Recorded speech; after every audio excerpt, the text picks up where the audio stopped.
आज जगत के स्वामी संसार के गुरु संत और सच्ची के पार लगाने वाला मर्तबा माता गुरु के घर में प्रकट हो गया।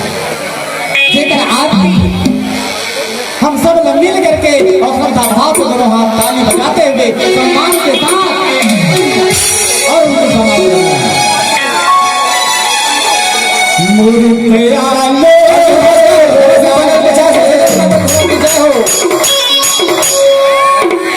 मोर बयानो बाबा के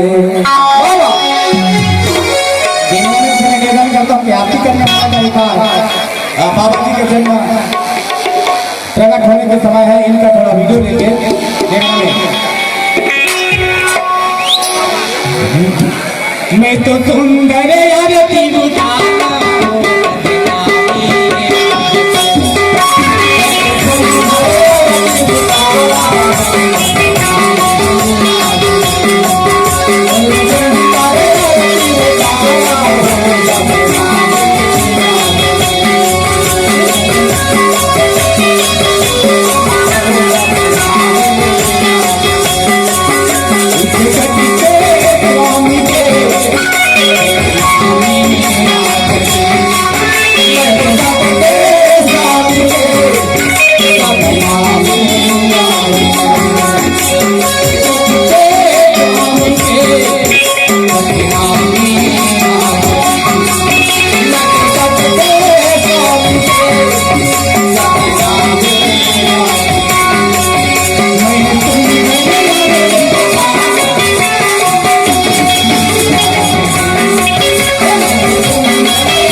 Thank you.